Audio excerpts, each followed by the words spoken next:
तो दोस्तों आज हम कोरियन सलमान खान की मूवी एक्सप्लेन करने वाले हैं, डॉन ली की। तो चलिए मूवी शुरू करते हैं। तो मूवी की शुरुआत में हमें एक चाइना टाउन का सीन दिखाई दिया जाता है जहां पर एक छोटा सा एक्सीडेंट हो जाता है। जिसकी गाड़ी ठुक गई थी वो बाहर उतरकर कैमरे से गाड़ी के डेंट का फोटो लेने लगता है क्योंकि उसे इंश्योरेंस करना था। यहाँ पर जिसने गाड़ी ठुकी थी वो आदमी बाहर आता है और उस बंदे से बात करने लगता है। बट जो फोटो खींचने वाला बंदा कुछ भी एक्ट नहीं करता, वो सिर्फ फोटो ही खींच रहा था। तो पीछे वाला बंदा चाकू निकालकर उसको ब्रूटल तरीके से मार डालता है। उस बंदे को तो समझ में भी नहीं आया कि वो क्यों मरा, फिर भी वो मारा गया।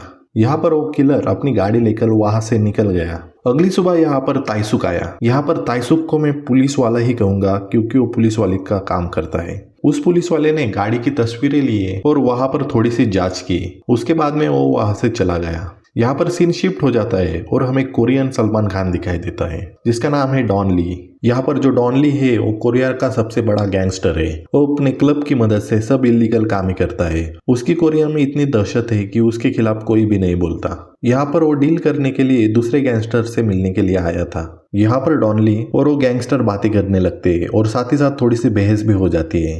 बट यहाँ पर उनके साथ आए हुए जो कलीग थे वो भी एक दूसरे के साथ झगड़ने लगे डील के लिए। यहाँ पर डॉन ली उठता है और पहले तो अपने बंदे को पीटता है, उसके बाद में वो गैंगस्टर के बंदे को पीटने लगता है। वो उसके मुंह के अंदर हाथ डालता है और उसके 2 दांत निकालता है और वो दांत बियर में डाल देता है। यहाँ पर वही बियर का ग्लास वो आगे वाले गैंगस्टर को ऑफर करता है। सामने वाले गैंगस्टर की इतनी फट गई थी वो उसी ग्लास में से बियर पीता है और डील एक्सेप्ट कर लेता है। यहाँ पर हमें डॉन ली की पावर दिखाई देती है।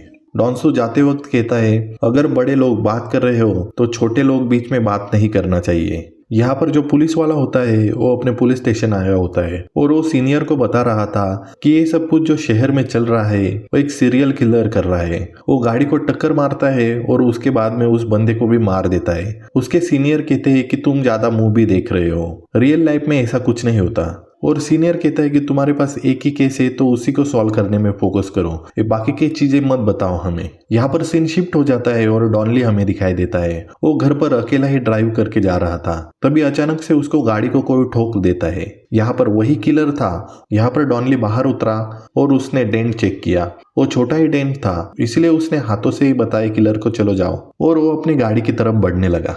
तभी अचानक से वो किलर डॉन ली पर हमला कर देता है। यहाँ पर किलर को पता नहीं था कि ये कोरियन सलमान भाई है। डॉन ली उसे बहुत ही बेरहमी से मारने लगता है। किलर भी उसके ऊपर बहुत ही हमला कर देता है और उसको चोटिल कर देता है। पर डॉन ली के 2-4 मुक्के पड़ने की वजह से किलर बहुत ही जख्मी हो जाता है। यहाँ पर किलर डॉनसू को अवॉइड नहीं कर पा रहा था तो किलर उसको धक्का देता है और कार में बैठ जाता है और साथ ही साथ डॉन ली को उड़ा देता है और वहां से निकल जाता है। यहाँ पर डॉन ली बहुत ही बुरी तरीके से पिट गया था, इसी वजह से वो हॉस्पिटल में था और साथ ही साथ जो किलर था वो भी अपनी मरहम पट्टी कर रहा था पर घर पर ही। यहाँ पर ये बातें जब डॉन ली के गैंग को पता चलती है तो सामने वाले गैंग के ऊपर हमला कर देते हैं और उनको पीटने लगते हैं। यहाँ पर सीधा गैंग वॉर ही शुरू कर दी थी उन्होंने। और दूसरे दिन डॉन ली की आंखें खुलती है और वो अपने असिस्टेंट को बताता है कि मुझे मारने वाला कोई गैंगस्टर नहीं था, वो शायद किलर था, उसको पता भी नहीं था कि मैं कौन हूँ। और दूसरी जगह पर जो गैंगस्टर होता है वो अपना हुलिया बदलने के लिए एक आदमी को मारता है और उसके कपड़े पहन लेता है। डॉन ली किलर का नंबर अपने बटलर को देता है और उसको ढूंढने के लिए कहता है क्योंकि अटैक की वजह से डॉन ली की जो भी इज्जत थी वो कम हो चुकी थी, क्योंकि गैंगस्टर वर्ल्ड में ऐसा ही होता है। तभी वहां पर वो पुलिस वाला आया और वो चाहता था कि डॉन ली उसकी कंप्लेंट लिखे जिसके मदद से वो किलर को पकड़ने में उसे आसानी हो। बट यहाँ पर डॉन ली का पुलिस वालों के ऊपर कोई भी भरोसा नहीं था, इसी वजह से वो कंप्लेंट नहीं लिखा था और ये सब कुछ मामला अपने हाथों में ही ले लेता है। जब पुलिस वाला घर पर जा रहा था तो उसने डॉन ली की गाड़ी देखी और उसे उसी टाइप का डेंट उसके गाड़ी के ऊपर दिखा। वो समझ जाता है कि किलर एक ही है। यहाँ पर दूसरी जगह डॉन ली ने भी कातिल का स्केच बनाना शुरू कर दिया था और वो अपने सभी बंदों को इसको ढूंढने के लिए खे देता है। दूसरी जगह पर किलर ने एक और आदमी को मार दिया था और उसका ट्रक लेकर वो जा रहा था। तभी ट्रक के अंदर एक और बंदा था तो किलर उसको भी मार देता है। बट जब किलर उसको मार रहा था तो उसका चाकू वहां पर ही गिर जाता है। ये उसकी सबसे बड़ी गलती थी। यहाँ पर जो पुलिस वाला होता है उसको फुल शक होता है कि एक सीरियल किलर है और वो कुछ भी करके उसको पकड़ना चाहता था और यहाँ पर डॉनली भी उसे पकड़ना चाहता था। तो पुलिस वाला डॉनली से मिलने जाता है और उसको कहता है कि अपने कंप्लेंट दर्ज कराओ, बट यहाँ पर डॉनली मना कर देता है। इसका गुस्सा निकालने के लिए वो डॉनली के सारे क्लब के ऊपर रेड मार देता है। इसके वजह से डॉनली को थोड़ा सा नुकसान हो जाता है। तो ये सब कुछ सेटल करने के लिए वो पुलिस वाले को अपने घर पर बुलाता है। यहाँ पर पुलिस वाला डॉनली के पास आता है और उसे कहता है कि तुमको मारने वाला एक सीरियल किलर है। यहाँ पर डॉनली को भी शक था क्योंकि डॉनली के ऊपर हाथ उठाने वाला बंदा पूरे शहर में कोई नहीं था, क्योंकि अगर उसके ऊपर कोई भी हाथ उठाएगा तो उसको ब्रूटल तरीके से मारेगा। यहाँ पर पुलिस वाला और डॉनली थोड़े से बात करते हैं और दोनों भी क्रिमिनल को पकड़ने के लिए एक दूसरे का साथ देने का वादा करते हैं। यहाँ पर डॉनली के लोगों ने गैंगस्टर की जो कार थी और वो गिरा हुआ चाकू वो ढूंढ लिया था। यहाँ पर डॉनली उस पुलिस वाले को बुलाता है। डॉनली पुलिस वाले को कहता है कि मेरे पास चाकू है, इसके मदद से तुम क्रिमिनल को पकड़ लोगे क्योंकि मेरे पास कोई लैब वगैरह नहीं है। और वो कहता है कि गैंगस्टर की जो भी पहचान होती है उसने फैलाए हुए डर के ऊपर से होती है और जिसने भी मेरे ऊपर हमला किया इसके वजह से मार्केट में मेरा नाम बहुत ही खराब हो चुका है और मैं चाहता हूँ कि जल्दी से जल्दी किलर को पकड़ा जाए। वो उससे कहता है कि हम दोनों में से किसी के पास भी किलर लग गया तो वो उसको पहले मारेगा। बट यहाँ पर जो पुलिस वाला होता है उसका प्लान ये होता है कि अगर मैं उस किलर को पकड़ूंगा तो अदालत लेके जाऊंगा जिसके मदद से मुझे प्रमोशन भी मिल जाएगा। बट यहाँ पर डॉनली सोच रहा था किलर मेरे हाथ में आ गया तो मैं उसको बहुत ही ब्रूटल तरीके से मार डालूंगा। डॉनली होता है वो किलर का चाकू पुलिस वाले को दे देता है और साथ ही साथ कार में फिंगरप्रिंट की जांच करने के लिए दोनों कार की तरफ निकल जाते हैं। बट यहाँ पर चाकू देने से पहले ही डॉनली ने एक प्लान बनाया था।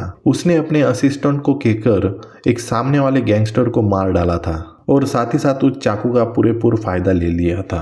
यहाँ पर डॉन्सो का ये प्लान सक्सेसफुल हो जाता है क्योंकि वो चाहता था कि उसका राइवल भी खत्म हो जाए और जो मर्डर की जिम्मेदारी है वो भी उस सीरियल किलर के ऊपर चली जाए। दूसरी जगह पुलिस स्टेशन में कार के अंदर जो डीएनए मिला था उसमें और बाकी किलिंग स्पॉट पर जो ब्लड मिला था वो मैच हो गया था, जिसके वजह से इनको कंफर्म हो गया था कि ये सब कुछ करने वाला एक ही बंदा है। इसके वजह से पूरा पुलिस डिपार्टमेंट उसी किलर को ढूंढने के लिए ट्राई करता है। तभी वहां पर पुलिस वाले को एक गैंगस्टर की मर्डर की खबर मिल जाती है। पुलिस वाले को पता चलता है कि किलर के चाकू से इस गैंगस्टर को मारा गया है। बट यहाँ पर पुलिस वाला समझ जाता है कि ये डॉनली का ही काम है। इस बात के गुस्से की वजह से पुलिस वाला डॉनली के पास चला जाता है। दोनों में थोड़ी सी बहस हो जाती है। बट यहाँ पर पुलिस वाला डॉनली के ऊपर हाथ उठाना चाहता था तो डॉनली उसको बुरी तरीके से पीट देता है। यहाँ पर डॉनली उस पुलिस वाले को कहता है कि हाँ मैंने गैंगस्टर को मारा है, तुम ये सब कुछ प्रूव कैसे कर पाओगे क्योंकि तुम्हारे पास कुछ सबूत ही नहीं है। यहाँ पर पुलिस वाला ये सब कुछ बात समझ जाता है बट उसने ये बातें सब कुछ रिकॉर्ड कर ली थी। बट वो यहाँ पर वो कुछ भी नहीं बोलता और बाहर चला जाता है। जब न्यूज वाले ये न्यूज कवर करते हैं तो किलर को भी पता चलता है कि उसके चाकू से किसी और ही बंदे को मारा गया है जिसमें किलर का कोई भी हाथ नहीं है। यहाँ पर किलर बहुत ही गुस्से में आ जाता है। यहाँ पर किलर बहुत ही गुस्से में आ जाता है क्योंकि इसके वजह से गैंगस्टर के लोग उसके पीछे पड़ जाएंगे। तो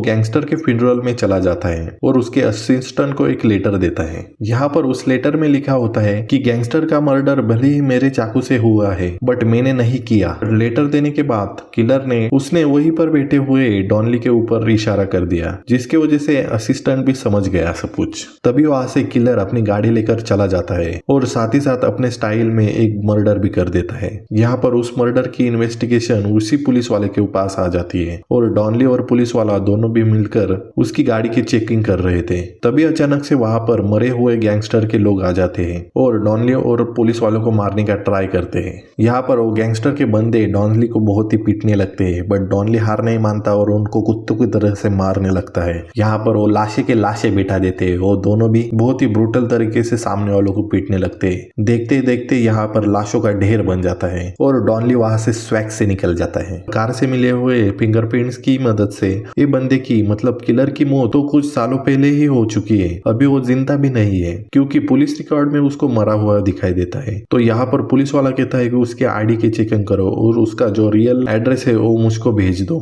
यहाँ पर जैसे ही पुलिस वाला उसके घर पर पहुंचता है तो सभी तरफ गंदी सी बदबू आ रही थी और साथ ही साथ वहां पर बहुत सारी बुक थी बट वो विचक्राफ्टिंग और डेविल की बुक थी जहाँ से उसको शक होता है कि वो मेंटली अनस्टेबल है और वो डेविल को खुश करने के लिए ये सब कुछ मर्डर कर रहा है। यहाँ पर उसको एक पिक्चर मिल जाती है जिसमें उसी किलर का चेहरा आ रहा था और डॉनली ने दिए हुए पिक्चर से वो पूरी पर मैच हो रहा था। यहाँ पर पुलिस वाला पुलिस स्टेशन पर कॉल करता है और सबको इस पिक्चर के बारे में बता देता है और उनको अलर्ट कर देता है। पुलिस वाला डॉनली को भी कॉल करता है बट तभी डॉनली एक मीटिंग में था और मीटिंग में बैठा हुआ एक बंदा डॉनली की बेइज्जती कर रहा था क्योंकि उस किलर की वजह से। तो डॉनली उसको थप्पड़ पे थप्पड़ मार देता है। इसके वजह से वो वहां पर ही बेशुद्ध हो जाता है। कॉल के ऊपर पुलिस वाले ने डॉनली को एक वॉइस नोट भेजा जिसमें उसने कंफर्म करने के लिए बोला कि ये किलर की ही आवाज है। तो डॉनली भी कंफर्म कर देता है। तो पुलिस वाले और डॉनली के सभी मेंबर एक साथ आ जाते हैं उस किलर को पकड़ने के लिए। पुलिस वाला सबको बता रहा था कि किलर का नाम कॉन्ग यू है और इन्फॉर्मेशन से हमें पता चलता है कि उसके बीवी बच्चे मर चुके हैं और साथ ही साथ उसके किलर का पिताश्री जो था वो भी मेंटली अनस्टेबल था। इसी वजह से शायद ये बंदा भी मेंटली अनस्टेबल है। यहाँ पर डॉनली के मेंबर और पुलिस वाले एक साथ पूरे शहर में घूमने लगे और साथ ही साथ पूरे शहर में चेकिंग करने लगे बट उनके हाथ में कुछ भी नहीं आता। यहाँ पर ऐसे कुछ दिन बीत जाते हैं बट किलर उनके हाथ में नहीं आता। जो डॉनली होता है वो किलर को मारने के लिए बहुत ही तेजी करने लगता है। इसी वजह से वो पुलिस वाले के साथ एक मीटिंग फिक्स करता है। तभी जब डॉनली बारिश में अकेला था तो वहां से भागते हुए एक स्कूल गर्ल आ जाती है। तो डॉनली अपना छाता उसको ऑफर कर देता है और वो लड़की भी थोड़ी सी मुस्कुराते हुए वो छाता ले लेती है। तभी वहां पर पुलिस वाला आ जाता है और उसको कहता है कि ऐसे अनजान लोगों से कुछ लेना नहीं चाहिए क्योंकि ये गैंगस्टर भी हो सकते हैं। यहाँ पर वो लड़की कहती है मुझे तुम ही गैंगस्टर लग रहे हो। ये बातें सुनने के बाद डॉनली थोड़ा सा मुस्कुराता है बट एज अ व्यूअर हमें दिखाई देता है कि वो बच्ची जिस बस में बैठी हुई है उसके पीछे वो गैंगस्टर है। यहाँ पर रात के समय में डॉनली के लोग और पुलिस वाले एक साथ बैठे हुए थे और सोच रहे थे कि उस किलर को कैसे पकड़ा जाए। तभी उनको एक न्यूज दिखती है। उस न्यूज में कह रहे थे कि एक लड़की को किसी ने ब्रूटल तरीके से मार दिया है। जब डॉनली वो न्यूज देखता है तो उसका वो छाता भी उसको दिखाई देता है। तो वो समझ जाता है कि उसको मारने वाला वही किलर है और शायद से वो उसका पीछा भी कर रहा था। पुलिस वाला कहता है कि आसपास के होटल में ढूंढ लो जिसकी मदद से वो मिल जाएगा। तो सभी भागते हुए होटल ढूंढने लगते हैं। बहुत होटल ढूंढने के बाद उनको एक होटल मिल जाता है जिसपे ओनर कंफर्म कर देता है कि ये किलर उनके ही होटल में रुका हुआ है। तो सभी पुलिस वाले और डॉनली के बंदे होटल के बाहर ही वेट करने लगते हैं। किलर बहुत ही रात में होटल की तरफ आ रहा था। सब लोग ट्रैप बनाए हुए रुके हुए थे बट यहाँ पर किलर ने भाप लिया कि यहाँ पर कुछ न कुछ गलत ही होने वाला है। तो अपनी गाड़ी की स्पीड बढ़ाता है। तभी पुलिस वाला और डॉनली उसका पीछा करने लगता है। दोनों की गाड़ियां टकराने लगती है। फिर भी वो किलर अपनी गाड़ी भगा ही रहा था। यहाँ पर डॉनली के बंदे और पुलिस वालों के बंदे उसका पीछा कर रहे थे। वो दोनों ही किलर के पीछे गाड़ी भगाते हैं। उसके बाद में वो किलर की गाड़ी को ठोक देते हैं। तो किलर वहां से पैदल ही भागना शुरू कर देता है। यहाँ पर वो दोनों भी किलर के पीछे भागने लगे बट किलर उनको नहीं मिल रहा था। वो दोनों भी डिवाइड हो गए किलर को ढूंढने के लिए। तभी वहां पर किलर ने इस बात का फायदा उठाते हुए डॉनली के बंदे को मार दिया। पर डॉनली के बंदे ने मरते हुए भी डॉनली को बताया कि वो किलर कहां पर जा चुका है। डॉनली उस किलर का पीछा करने लगता है। तो वो एक बार में पहुंच जाता है जहां पर लड़कियां रोते हुए गा रही थी। यहाँ पर डॉन्सो समझ जाता है कि यहाँ पर एक किलर छुपा हुआ है। यहाँ पर डॉनली अंदर आया बट किलर का यहाँ पर प्लान था कि लड़कियों को ढाल बनाकर वो उसके ऊपर हमला करेगा। बट डॉनली यहाँ पर बहुत ही होशियार था। उसने लड़कियों को बाहर जाने के लिए कहा और सीधा बाथरूम की तरफ दौड़ने लगा। उसने दरवाजा ओपन करने से पहले ही दरवाजा को नीचे दबा दिया और ऊपर से ही बुक्की मार मार कर उस किलर का मुंह ही तोड़ दिया। इतने ताकत से डोर के ऊपर मारने की वजह से और डोर भी टूट गया और किलर वहां पर ही बेशुद्ध हो गया। डॉनली ने किलर को घसीटते हुए अपने कार के अंदर डाल दिया। जो पुलिस वाला होता है डॉनली को कॉल करते हुए थक गया बट डॉनली कहता है कि मैं ही इसको मार दूंगा। डॉनली उसको अपने सीक्रेट जगह पर लेके जाता है और किलर को पीटने लगता है बट यहाँ पर किलर पेन में नहीं था। वो डॉनली का देखकर बहुत ही हंस रहा था। डॉनली उसको बहुत ही बुरे तरीके से मार रहा था। तभी अचानक से कांच टूटते हुए एक गाड़ी उसकी तरफ बढ़ने लगती है। वो गाड़ी चलाने वाला पुलिस वाला था। वो पुलिस वाला सीधा डॉनली के ऊपर गाड़ी चढ़ा देता है और उस क्रिमिनल को लेकर वहां से निकल जाता है। पुलिस स्टेशन में जो पुलिस वाला होता है वो बड़ी शान से उस किलर को तहकाज रूम में पटक देता है और ये न्यूज वाले भी कवर कर लेते हैं कि पुलिस वालों ने फाइनली सीरियल किलर को पकड़ लिया है। पुलिस वाले ने डॉन ली के जो भी बिजनेस है उसके ऊपर रेड करवाई, जिसके वजह से डॉन ली को बहुत ही बड़ा नुकसान हो गया। बट यहाँ पर पुलिस वाले को इसका कुछ भी फायदा नहीं हुआ, क्योंकि जो किलर होता है वो कुछ बोलने के लिए तैयार ही नहीं था, वो सिर्फ हंसता जा रहा था। और इसको इरिटेट होकर पुलिस वाला उसको बहुत ही पीटता है, बट वो किलर कुछ भी एक्ट नहीं करता और एक बड़ी सी स्माइल दे रहा था। पुलिस वाले के पास किलर के खिलाफ कुछ भी सबूत नहीं था। जो चाकू था उसके ऊपर जो फिंगरप्रिंट थे वो किलर ने एसिड के मदद से अपने फिंगरप्रिंट्स भी मिटा दिए थे। पुलिस वाला का प्रमोशन था इस बात पर डिपेंड था कि यही किलर है जिसने ये सब कुछ मर्डर की है। ये साबित करना उसके लिए बहुत ही कठिन जा रहा था। जब दूसरे दिन कोर्ट हियरिंग हो रही थी तो किलर बहुत ही शांत तरीके से कहता है कि ये सब कुछ मर्डर मैंने नहीं किए हुए, और अगर किलर की शक्ल मेरे से मिलती है तो उसमें मेरी क्या गलती है। यहाँ पर जज भी थोड़ा सा कंफ्यूज हो रहा था कि इसको सजा दे या नहीं दे। यहाँ पर किलर कहता है कि मेरी शक्ल थोड़ी सी क्रिमिनल टाइप दिखती है, इसका मतलब ये नहीं कि मैं क्रिमिनल हूँ। यहाँ पर कोर्ट में बैठे हुए जो विक्टिम की फैमिली थी वो बहुत ही रो रही थी, क्योंकि उनको भी पता था कि यही किलर है, बट वो कुछ कर भी नहीं पा रहे थे। वाला वकील होता है वो फाइनली एक बंदे को बुलाता है। यहाँ पर बड़े स्टाइल के अंदर डॉन ली कोर्ट में स्लो मोशन में आता है और वो कहता है कि यही क्रिमिनल है जिसने मेरे ऊपर भी हमला किया है। यहाँ पर डॉन ली था तो एक क्रिमिनल, बट वो यहाँ पर कोर्ट में किस वजह से आया था इसके पीछे भी एक स्टोरी है। पुलिस वाले को जब कुछ भी नहीं मिलता तो डॉन ली के पास चला जाता है और उससे कहता है कि तुम कोर्ट में आ जाना, जिसके मदद से मैं किलर को एज ए किलर करके साबित कर दूंगा। पहले तो डॉन ली उस पुलिस वाले को बहुत ही मारता है, उसके बाद में वो पुलिस वाला वही रिकॉर्डिंग सुनाता है जिसमें डॉन ली ने कहा था कि चाकू की मदद करके मैंने राइवल को खत्म किया है। ये बातें सुनने के बाद डॉन ली भी मान जाता है। डॉन ली कोर्ट के अंदर सब कुछ सच सच बोलता है कि इसी क्रिमिनल ने मेरे ऊपर भी हमला किया है। बट तभी वहां पर क्रिमिनल का वकील कहता है कि हम किसी गैंगस्टर के ऊपर कैसे ही भरोसा रखे।